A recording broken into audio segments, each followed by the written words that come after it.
If you see me doing anything wrong, just remind me by a wink, will you?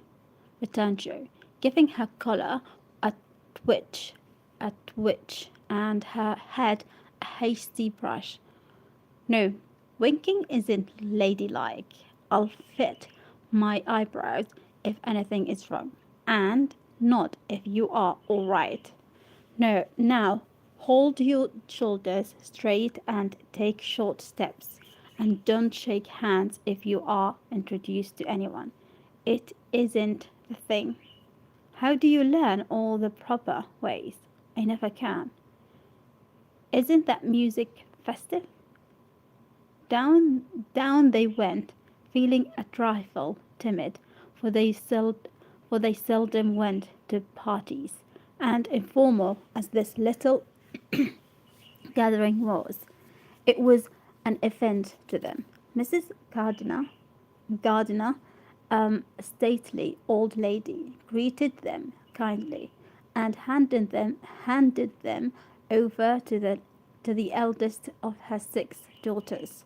Make news, Sally, Sally, Sally maybe, and was at her ease very soon. But Jo, who didn't care much for girls or girlish gossip, stood about with her back carefully against the wall and felt as much out of place as a colt in a flower garden. Half a dozen jo- I don't know, jovial lads were talking about skate skates in another part of the room, and she longed to go and join them, for skating was one of the joys of her life. She telegraphed her wish to Meg, but the eyebrows went up so alarmingly that she dared not stare. No one came to talk to her, and one by one the group near her dwindled away till she was left alone. She could not roam about and amuse herself, for the burned breath would show. So she stared at people rather forlornly. Wow, what's this word? Forlornly till the dancing began. Meg was asked at once, and the tight slippers tripped about so briskly that none would have guessed the pain the wearer suffered seemingly. Smilingly, oh wow, smilingly. Jo saw a big red-headed youth approaching her corner, and fearing he meant to engage her, she slipped into a curtained recess, intending to peep and enjoy herself in peace. Unfortunately, another bashful bashful person had chosen the same refuge for for for as the curtain fell behind her, she found herself face to face with the Lawrence boy. Dear me, I didn't know anyone was here, stammered Jo, preparing to back out as speedily as she had bounced in. But the boy laughed and said pleasantly, though he looked a little startled, "Don't mind me, stay if you like." "Shan't I disturb you?" "Not a bit. I only came here because I don't know many people, and I felt rather strange at first, you know." "So did I. Don't go away, please, unless you'd rather." The boy sat down again and looked at his bumps till Jo said, trying to be polite and easy, "I think I've had the pleasure of seeing you before. You live near us, don't you? Next door?" And he looked up and laughed outright, for Jo's prim manner was rather funny when he remembered how they had chatted about cricket when he brought the cat home. That put Jo at her ease, and she laughed too, as she said, in her heartiest way, We did have such a good time over your nice Christmas present. Grandpa sent it. Grandpa sent it. But you put it into his head, didn't you? No. Don't you now? How's your cat, Miss March? Mrs. March. Miss March asked the boy, trying to look sober, while his black eyes shone with fun. Nicely, thank you, Mr. Lawrence, but I'm not Miss March. I am only Joe, returned the young lady. I'm not Mr. Lawrence. I'm only Laurie. Laurie, Lawrence. What an odd name. My first name is Theodore, but I don't like it, for the fellows called me Dora, so I made them say Laurie instead. I hate my name too. So so sentimental.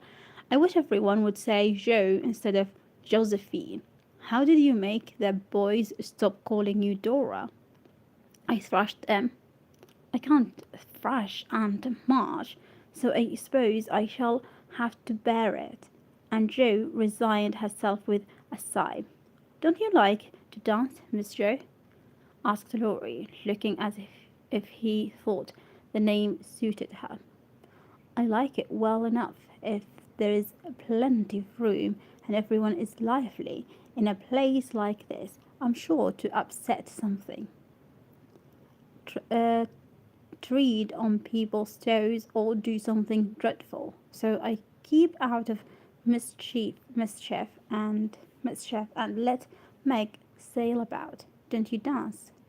Sometimes you see I've been abroad a good many years and haven't been in company enough yet to know how you do things here.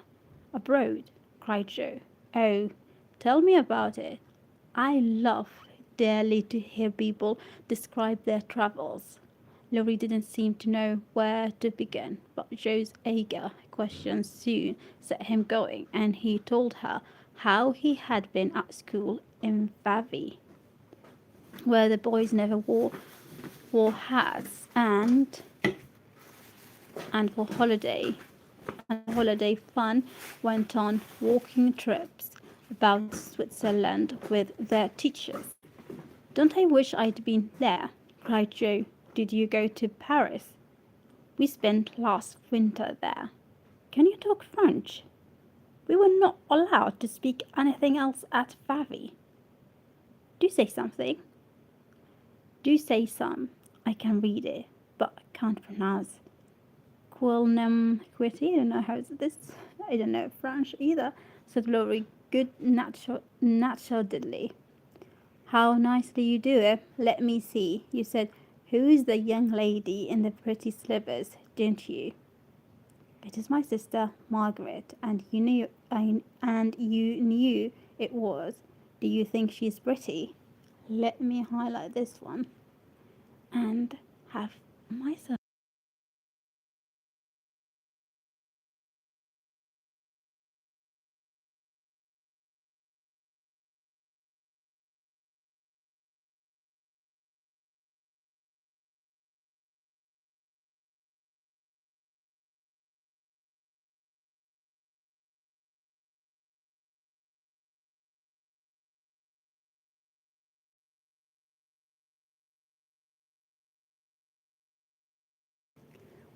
I come back. Now let's continue reading.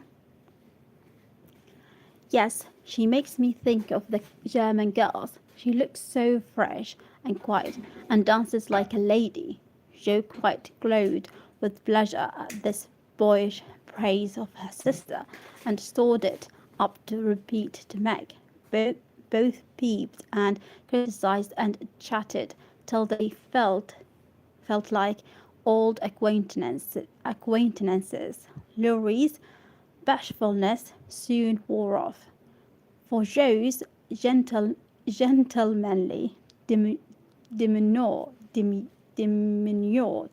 I think, I'm not sure, amused and set him at his ease, and Jo was her merry self again, because her dress was forgotten, and nobody lifted their eyebrows at her. She liked the Lawrence boy better than ever, and took several good looks at him, so that she might describe him to the girls, for they had no brothers, very few male cousins, and boys were almost unknown creatures to them. Cruelly curly, curly black hair, brown skin, big black eyes, handsome nose, fine teeth, small hands and feet, taller than I am, very polite for a boy, and altogether jolly. Wonder how old he is. It was on the tip of Joe's tongue to ask, but she checked herself in time, and with unusual tact tried to find out in a roundabout way.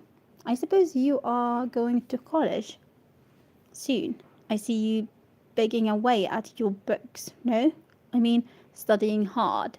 And she blushed at the dreadful begging which had escaped her.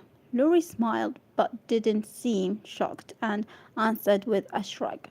Not for 2 or 3 years yet. I won't go before 17 anyway. Aren't you 15? Asked Joe, looking at the tall lad, whom she had imagined 17 already. 16 next month. How I wish I was going to college. You don't look as if you liked it. I hate it. Nothing but grinding or skylarking, and I don't like the way fellows do either in this country. What do you like? To live in Italy and enjoy myself in my own way.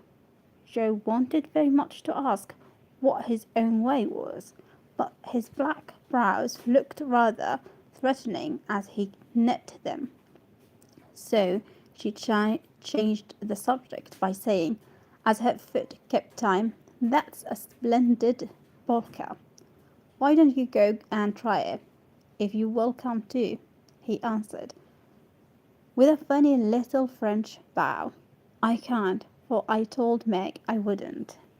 I wouldn't because—" The Joe stopped and looked undecided whether to tell or to laugh.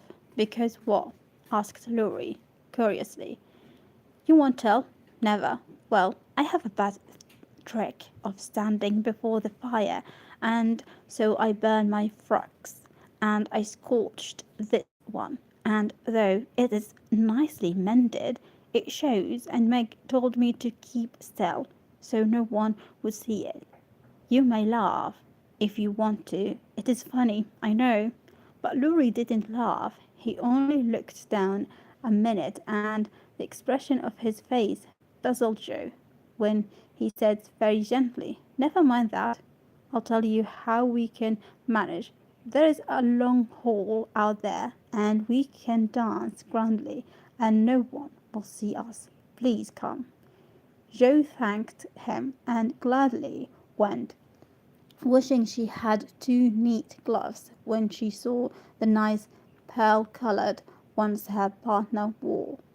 The hall was empty, and they had a grand polka, for Laurie danced well and taught her the German step, which delighted Joe, being full of swing and spring. When the music stopped, they sat down on the stairs to get their breath, and Laurie was in the midst of an account of a student's festival Heidelberg, at Heidelberg, when Meg appeared in search of her sister.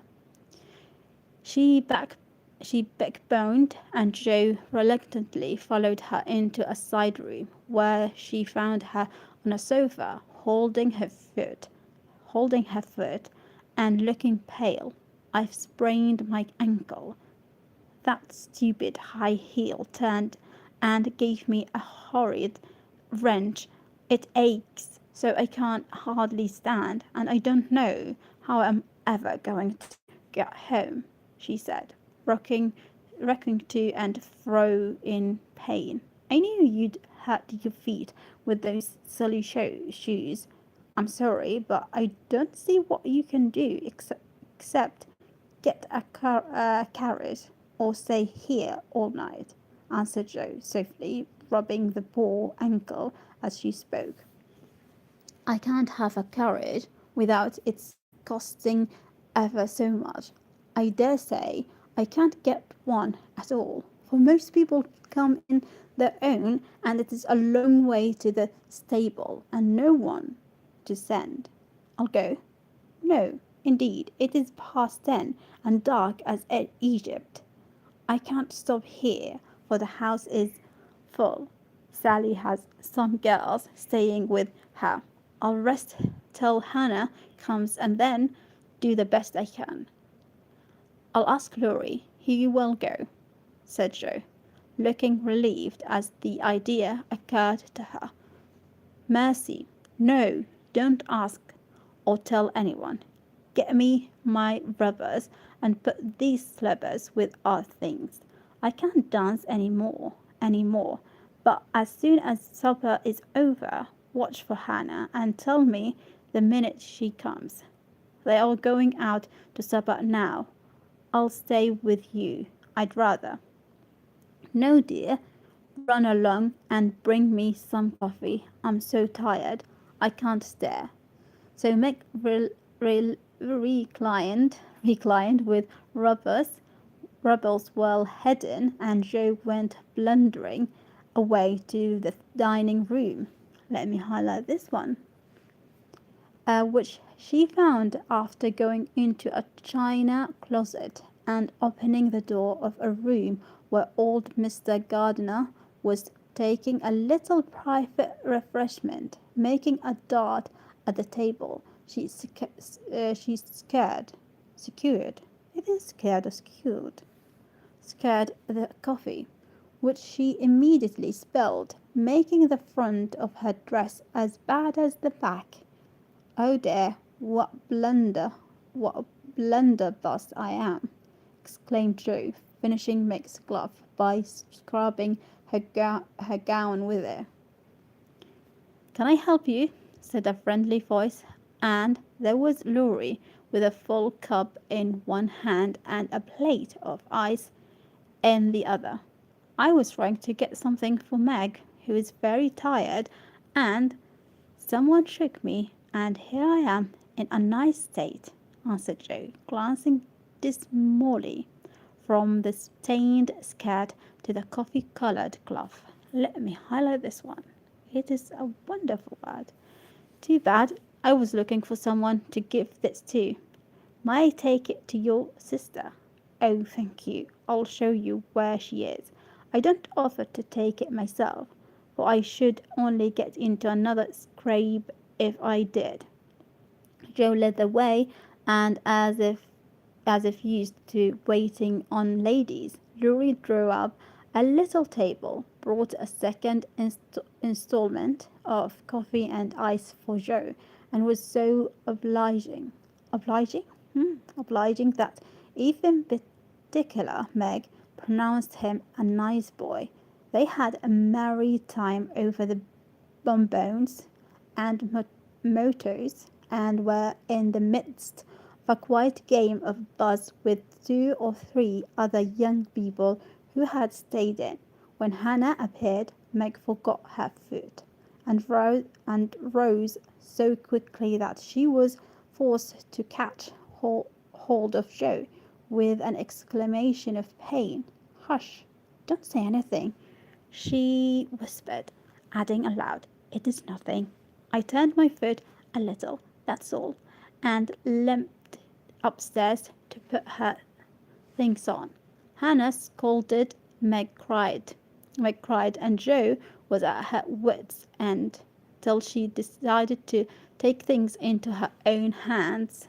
Slipping out, she ran down, and finding a servant, asked if he could get her a carriage. It happened to be a hired waiter who knew nothing about the neighbourhood, and Jo was looking around for help when Larry, well, I think I pronounced his name Laurie before. It's Larry, right? 90 minutes. Where am I? Larry, who had heard what she said, came up and offered his grandfather's carriage. which had just come for him. He said, "It is so early." "You can't mean to go yet," began Joe, looking relieved but hesitating to accept the offer. "I always go early, I do, truly. Please, let me take you home. It is all on my way, you know, and it rains, they say." That settled it, and telling him of Meg's mishap, Joe gratefully accepted and rushed up to bring down the rest of the party. Hannah hated rain as much as a cat does, so she made no trouble, and they rolled away in the luxurious close car, feeling feeling very festive and elegant. Larry went on the books, so Meg could keep her foot up, and the girls talked over their party in freedom. "I had a capital time, did you?" asked Jo, rumpling up her hair and making herself comfortable. "Yes, till I hurt myself." Sally's friend, Annie Movat, took a fancy to me and asked me to come and spend a week with her when Sally does. She's going in the spring, when the opera comes, and it will be perfectly splendid if mother only lets me go," answered Meg, cheering up at the thought. "I saw you with the red-headed man I ran away from. Was he nice?" "Oh, very. His hair is a yuba, not red, and he's very polite, and I had a delicious redwa with him. Let me highlight this one, and this one too. He looked like a grasshopper in a fit when he did the new step. Larry and I couldn't help laughing. Did you hear us?" "No, but it was very rude. What were you about all the time? Heading away there?" Jo told her adventure, and by the time she had finished, they were at home. With many thanks, they said good night and crept in, hoping to disturb no one. But the instant their door creaked, two little nightcaps bobbed up, and two sleepy but eager voices cried out, "Tell about the party, tell about the party." With what Meg called a great want of manners, Jo had saved some bonbons for the little girls, and they soon subsided after hearing the most thrilling events of the evening. "I declare it really seems like being a fine young lady to come home from the party in a carriage and sit in my dressing gown with a maid to wait on me," said Meg, as Jo bound up her foot with arnica and brushed her hair. "I don't believe fine young ladies enjoy themselves a bit more than we do, in spite of our burnt hair, old gowns, one glove apiece, sprain our ankles when we are silly enough to wear them." And I think Jo is quite right. Let me see.